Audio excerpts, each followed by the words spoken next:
बहुत प्यारे बच्चों, कैसे हैं आप सभी। तो आइए शुरू करते हैं हमारी ये कक्षा एक नए पाठ के साथ। तो ये है पाठ 3 जिसका नाम है शब्द और वाक्य, यानी कि वर्ड्स एंड सेंटेंसेस। ओके, आइए पढ़ते हैं बच्चों। निम्नलिखित ध्वनियों को मिलाकर पढ़िए। देखिए हमें यहाँ पे कुछ चित्र भी दिए हैं और फिर कुछ यहाँ पे क्या क्या है, अक्षर दिए हैं। ठीक है, तो पहले में लिखा है कि से जमा ब, यानी कि क्या, सेब। तो ये सेब ही तो है।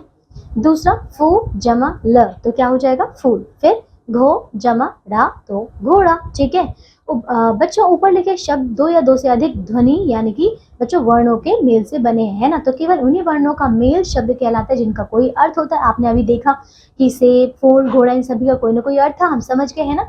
ऊपर लिखे सभी वर्ण समूहों का कोई ना कोई अर्थ है, इसीलिए ये सभी शब्द है।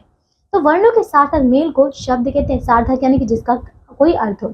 शब्द के भेद देखिए, अर्थ के आधार पर शब्द के दो भेद होते हैं बच्चों। पहला है सार्थक भेद, मतलब सार्थक शब्द, और दूसरा होता है निरर्थक शब्द। ठीक है, अब सार्थक शब्द क्या होते हैं?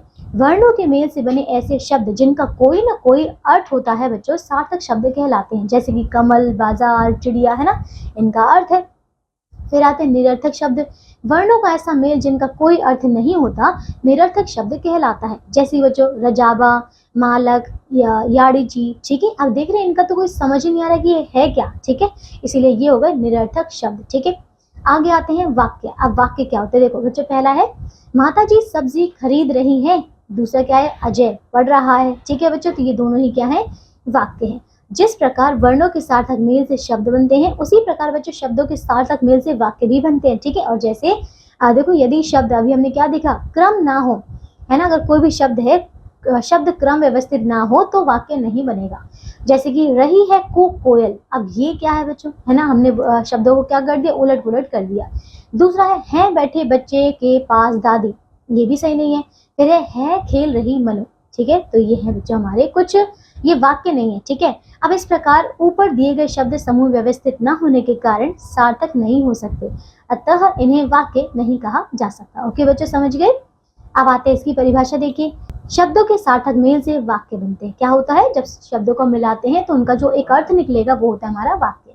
अच्छा, कुछ विशेष दिया है, वाक्य बनाते समय दो बातें होनी चाहिए, यथा क्या, व्यक्ति या वस्तु का होना, दूसरे उनके द्वारा किए गए काम का बताया जाना। ठीक है, तो ये दो बातें इसमें होनी ही चाहिए किसी भी वाक्य में। तो अब देखिए बच्चों, वाक्य के अंग। वाक्य के दो अंग होते हैं। ठीक है, पहला है उद्देश्य और दूसरा होता है विधेय। ठीक है, वाक्य में जिसके बारे में कुछ कहा जाए उसे उद्देश्य, और उद्देश्य के बारे में जो कुछ कहा जाए बच्चों उसे विधेय कहते हैं। जैसे कि यहाँ देखिए, सागर व्यायाम कर रहा है, तो इसमें उद्देश्य क्या है, सागर, क्योंकि सागर के बारे में बात हो रही है और वो क्या कर रहा है, व्यायाम कर रहा है, तो ये बात हो गई हमारी विधेय। ठीक है, इसी प्रकार अगला है मयूरी नृत्य कर रही है। ठीक है, इसमें मयूरी कौन है, उद्देश्य है, और विधेय क्या हो जाएगा कि नृत्य कर रही है। फिर दादाजी टीवी देख रहे हैं, तो इसमें दादाजी उद्देश्य है और विधेय क्या है, टीवी देख रहे हैं।